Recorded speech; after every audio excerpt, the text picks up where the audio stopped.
Well, today is the beginning of our Easter season. It was just Christmas. What happened? It's astonishing. It goes by so quickly. And today we're going to be talking about crankiness. There was a recent thread on Twitter that asked, when did you really sense the honeymoon was over?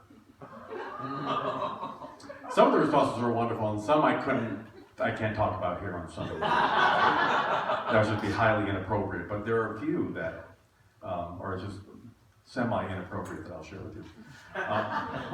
One woman wrote and said, my husband got excited thinking I was getting sexy under the sheets, but I was actually just opening a Kit Kat that I didn't want to share.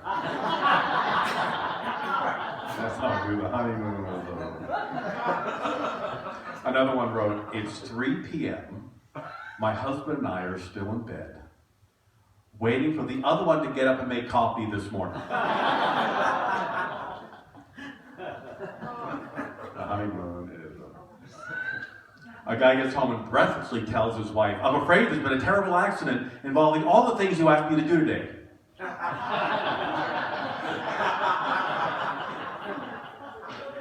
guy named Keith wrote a bit of dialogue between he and his wife. Him. Look, I love you, but I made exactly the amount of cheese and crackers I want to eat now.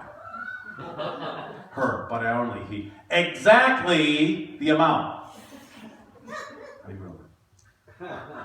I like this one. Relationship status. My wife asked me what I wanted for dinner, and then she told me I was wrong. Wife, you pick dinner. Me, pizza. No. Tacos? No. Subs? No. Me, what do you want? Her, it's up to you.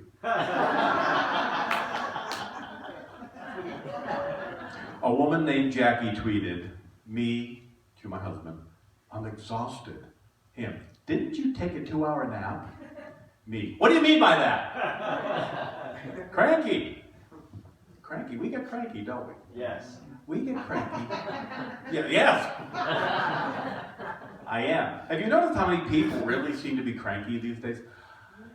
The presidential election is cranky. It's like this super uber crankiness. They're actually kind of two ends of the spectrum. I love Bernie Sanders, but he's really cranky. His hand starts going, and he's like, get off the lawn, you kids. Get out of the lawn.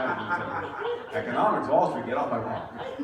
And then you have Donald Trump on the other end, just kind of like something all very different. A different kind of scary cranky all together over there. One of the earliest definitions of cranky come from the 1789 provincial glossary that defined cranky as the root word coming from the German word for sick. One can get cranky when one is sick, right? Especially men, we get very cranky when we're sick. Another definition of crank means curved or crooked road. So when a ship was imbalanced, it was cranky. When we are imbalanced or bent out of shape, we get cranky. So there's really a interesting connection between where the word came from and what we are actually feeling. Now, New York has always had its share of cranky people. I think we know that. We bring cranky to a high art.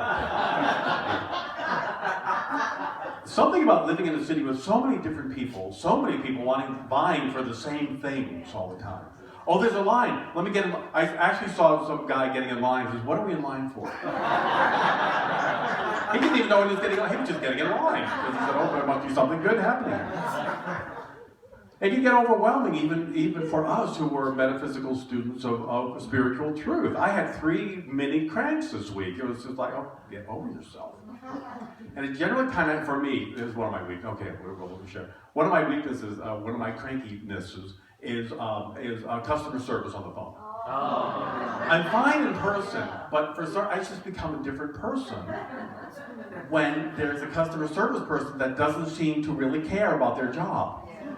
And I work customer service, so it's kind of, I know what goes on.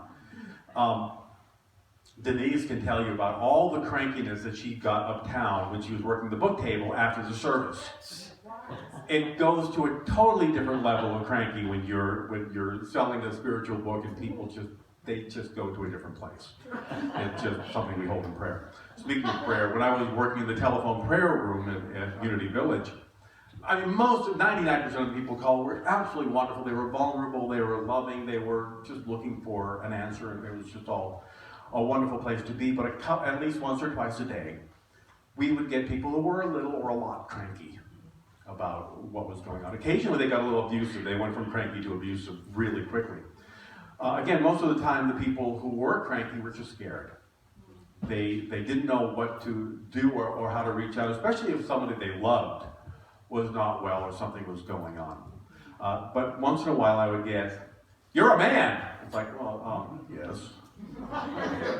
"I want a woman. Why are they having a man pray? Men should be praying, women should be."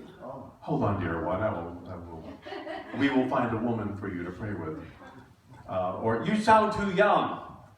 I was in my 30s when I was working there. "Give me someone older. I want somebody who really knows what they're doing. Get off the phone." Please hold. Please hold. Or "That wasn't a very good prayer. You did not convince me." Let me try a different reading. Hold on. Try a different character here. You know, and even when on the prayer line, and even here sometimes people think that I have a direct hotline to God. And they'll call and say, "It didn't work." "Well, when did we pray with you?" "At 3 o'clock. "Well, give it another hour. And let's see how it goes. Then get back in touch with me and we'll share a little bit." But I don't have any closer relationship to God than you do just because this is my work. A lot of people seem to think that I have some kind of special in, or that my prayers are a little more special because this is my career. I can't tell you how many people have said, "Bless my lottery ticket." Don't you think I would be doing that if it worked? For me? So we get scared. We get scared, and that's what cranky is at the heart of it. I believe we get cranky when we haven't been heard. We get cranky when we have not been acknowledged. When we don't get a sense that anybody, especially God, has heard or understood what we're going through. And we get a little snippy. We start lashing out a little bit. That life just isn't working out the way that I thought it would be, or that this prayer is not working, or that everything that I've been trying to do just doesn't seem to be landing anywhere. Life is throwing a curveball that we can't seem to recover from, and I don't know what to do about it. Now, it's true that sometimes crankiness is the result of not having enough sleep, or having your blood sugar crash, or some other short-term physical reason. But the cranky I'm talking about is much more existential in nature. A great example of what happened to Jesus in the reading that John shared with us is this is truly the ultimate in Jesus' crankiness. We've never seen this kind of Jesus before anywhere in Scripture. Well, maybe once in a while he gets a little exasperated with the disciples. But as we just heard, Jesus and his disciples were in Jerusalem for the Passover celebration.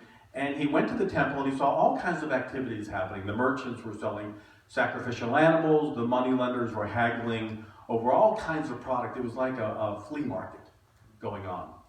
And Jesus rather lost it. He just flipped his lid and he did what today would get him into anger management classes. He turned their tables over, started pushing the merchants out. One says he was lashing them with a whip or a rope, whatever he had available. He was screaming scripture at them. "You've made this house of prayer a den of robbers." This did not sit well with the leaders of the temple because the merchants were paying to keep the temple up. Not they got tithes from everybody, the taxes that they had to pay to the temple, but also the merchandise they were selling helped to support the priest. So they were not really, really happy. And why was Jesus surprised? I mean, this has been going on for years and decades before he was even born. He's seen it, and all of a sudden this day he starts flipping out. Why? Why that day? Plus, in the Pharisees' eyes, Jesus was setting up his own ministry outside there by healing everybody who came to him. Direct competition with the priest of the temple. How dare he? Does that sound familiar to some of us here?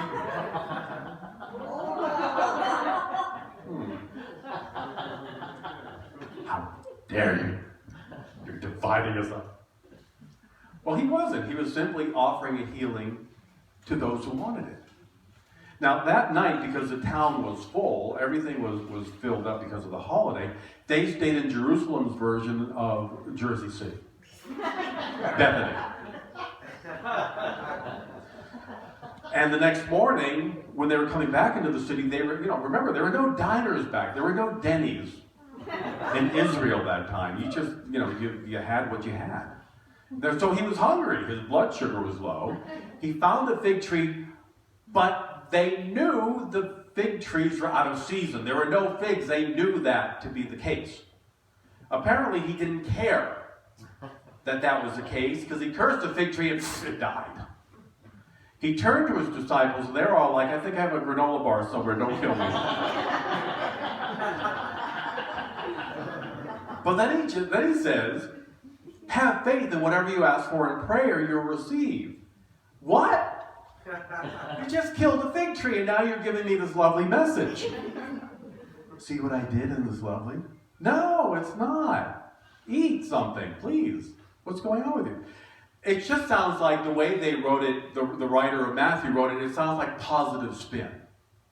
If his blood sugar was so low that he had to kill the fig tree, I don't think he was spouting platitudes right after that. I don't think that was what would happen. He just offed a poor out-of-season fig tree standing there minding its own business being out of season due to no choice of its own, and because his blood sugar was low, he gets cranky, curses the tree to death, and says, well, God answered my prayer, and God can kill you a fig tree too. Huh? No. So I had to meditate on this one a lot. It did not make sense. The story, simply as it's being written, we hear it so much, we go, yeah, okay. We don't really know what's being said until we dig deep inside of it. So for me, I read it, it didn't add up. So for years I've been doing this, and finally this week I meditated and said, all right, I need an answer here because something's not connecting here. So what came to me in meditation is that it's not about what happened to the tree. The tree is just a symbol. It probably didn't even happen. But that the power within us can affect everything around us positively or negatively. Whatever we're putting out there, we are bringing life to it or we're bringing death to it. If you're cranky, upset, angry, and raging about your life, what is or is not happening, that divine power, the way we're using it and processing it, will radiate outward, and that will be your faith.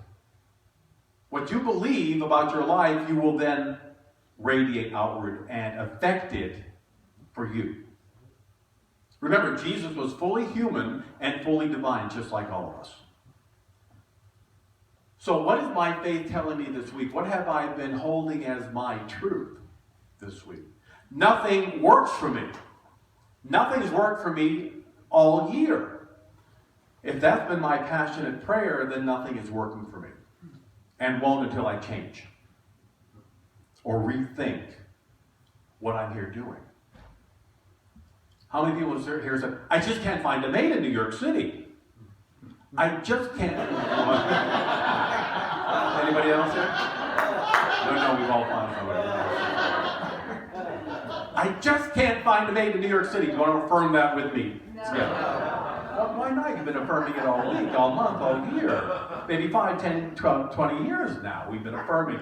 There's just nobody for me in this city. Where do I have to go? Alaska? Facebook. Where? Facebook. Yeah. We know how all that works. When you... Okay, there we go. Anything is possible in God.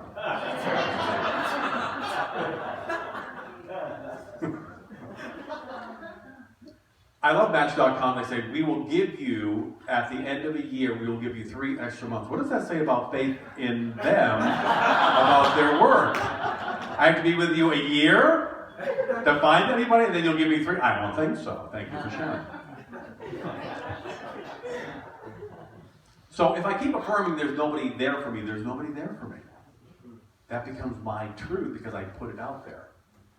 Muhammad said, if we are unhappy, we bring unhappiness upon our friends too. We know that's true. Today we know scientifically that's true.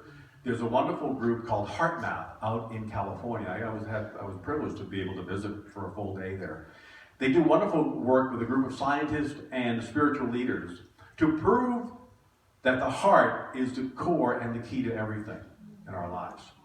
They are demonstrating that wrath, anger, resentment, and venom that we hold in our hearts is radiated out at least 500 feet. Not only in front of us, but behind us and beside of us.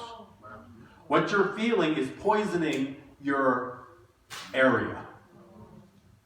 Anybody work with anybody like that? Oh, you feel it immediately. It's really hard when it's your boss. But even a coworker who's near your desk is near you, you got to do a lot of prayer, a lot of white light before going in there. It's exhausting. Anybody have anybody like that in your family?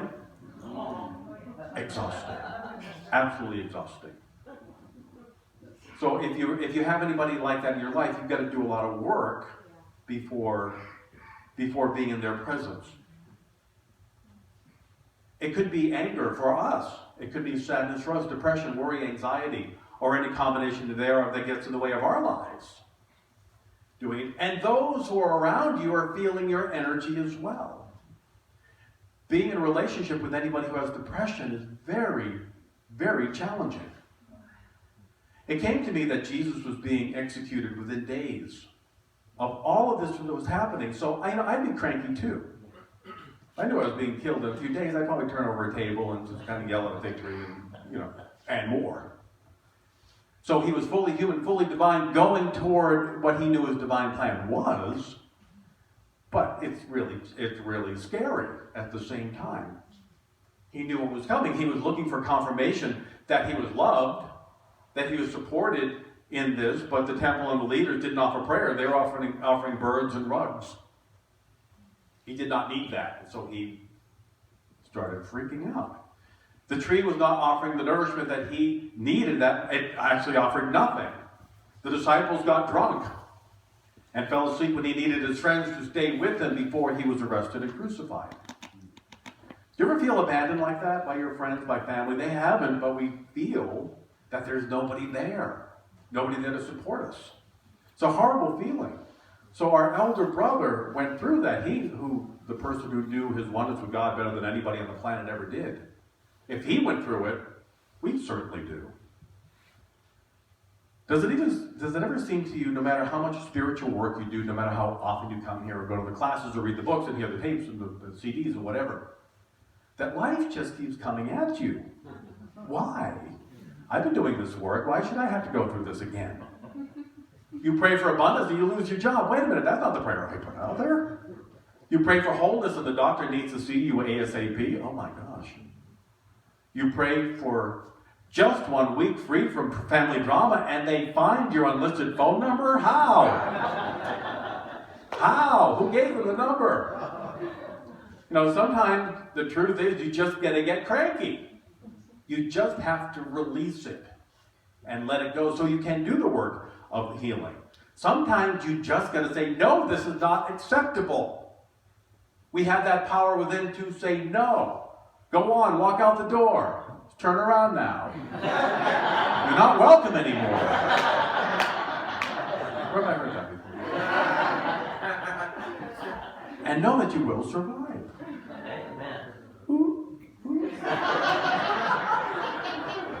The power of no is divine. It's divine. You have the power to say, this is not acceptable to me. This is. This does not work. This does. No, I will not be abused again. This is not happening anymore. No, I will not listen to you moan about the boss. Go tell her. I can't do anything about it. Go tell her. No, get your own cheese and crackers. No, I don't get cheated on. Bye-bye. This is not happening. I deserve better. No, I'm not the family shrink or the family maid. I'm not here to clean up after you. No, I want tacos if you don't make your own dinner. Love you. But it's not happening. If others call you cranky, so be it. Crank on. But when creations of love themselves enough to not be taken advantage of, then nobody will take advantage of you again. That's the way it works. When you say, no, this is not happening, They might freak out a little bit, try to convince you you need to play your role that I've assigned you, but you say, this is not my role anymore. They may get cranky, but so be it. Divine detachment is a very powerful tool that we have to step back and say, this is not happening anymore. There's no emotion involved. Just, this is my life. This is the way I'm going to do it now. So we have that really wonderful power of no, the power of divinely detaching, and the power of joy. The power of joy is so important. And lifting ourselves up out of this negative trend that we may have found ourselves in. Joy is a powerful tool of empowerment. A few years ago at a comedy club, a hostess had to step away from the reservation stand to take a call. She asked a comic who was hanging out at the bar with the other comics if she wouldn't mind watching the stand just for a couple of minutes. The comic had never worked in restaurants, never worked in bars. She always just did comedy. So she said, oh, sure, I'll just stand here and do that. Hopefully nobody would come in and to make her do anything. But a couple came in, and the woman was really cranky. Really cranky. The comic brought them to the table. She hated the table. Hated where it was, and she wanted to sit in the front table. She said, well, there's a reservation sign. I don't care, I want to sit there. She kept hitting the comic with her program, saying, no, I want to sit over here, and she didn't realize that the comic's picture and bio was in the thing that she was hitting her with, which the comic found very funny. It's just the comic didn't really care where she sat. She said, oh, it's not my job. She just sit there, I don't care. Not my job. And they were soon joined by the 8 rowdy college guys who had made the reservation, which made her crankier. The hostess returns and the comic goes and rejoins her other cohorts at the bar. The woman marches up to the comic and yells how the other waiter, who was her real waiter, brought the wrong wine to her, and she deserves to have a free bottle of wine because of the inconvenience. The other comics at the bar cracking up and falling over the bar because they know what's happening. This is really hysterical. So the show starts, and she's the first comic to go up, and she brings a bottle of wine with her and puts it on Mrs. Cranky's table. She goes and tells the whole sold-out house about her new friend and what had just happened. The audience is falling over themselves the way this comic is telling the story, and the woman goes rigid. The comic gets a huge hand for her act. I mean, it just has bumped the whole thing up. The next comic comes up and brings another free bottle of wine. Puts it on the table in front of them and does another 10 minutes on Cranky Lady. The next 3 comics bring free wine. And this whole evening is dedicated to the Cranky Lady. After the 5th comic, they had had enough. They stormed out of the club, getting a big hand. The whole club is just laughing on the floor, and the 8 college dudes end up with 5 free bottles of wine. What began with extraordinarily negative energy was turned into 2 hours of absolute, unbridled joy at her expense, which was wonderful. The energy that she put out was turned back to her. Now, she could have chosen to laugh along with everybody else. She chose to be stuck in her ego about being right instead of saying, oh, that really is funny. Because we are funny in that way. When the ego is the 4-year-old ego takes over, it's very funny. Not necessarily to other people, but when we come to realize this is the way it is, then yeah, we need to begin to laugh at what we do. And to say, oh, this is silly. I need to raise myself up in joy, divine detachment, say no where I need to, say no, say yes to where I need to, and then move on with what I need. The best way to move through our divine crankiness is to first acknowledge what we're feeling, that we're feeling something. We have to acknowledge, oh, here's what I'm going through. Okay, and what's the core of it? What's that root? The root is I'm afraid, I'm scared, I don't know what I'm doing. Okay, good, I can admit that and then take the next step. That alone helps to bring whatever resolution we need to our hearts and to bring forth the peace and joy we're looking for. Secondly, take care of yourself. Take care of your issue. Do what you need to do. Talk to the boss, talk to your mate, talk to your family, talk to yourself. Do what you need to do to resolve it. Talk to a trusted friend, get counseling, open yourself up, be vulnerable to say, here's what my journey has been, and be open to the answer. Don't spew your stuff on others. That can be hard sometimes when you're really cranky, you just want somebody to know.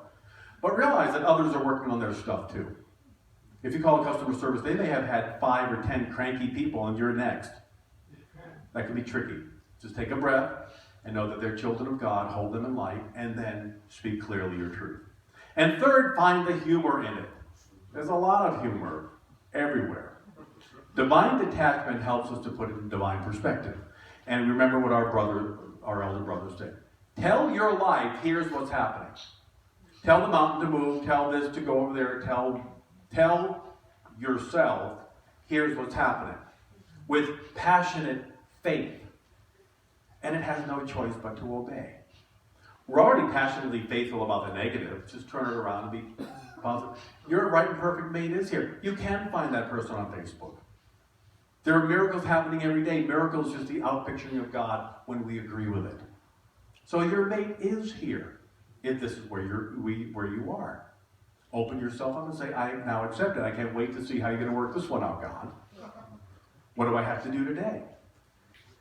Crankiness is a call to bring God to whatever you've been going through. Crankiness means I've been leaving God out. So when you get cranky, it's I forgot to include spirit here. And then just open yourself up. Let your heart open up and listen to what you receive. Don't ignore it. Meet it with love, joy, faith, and compassion for yourself and for others. Take a breath.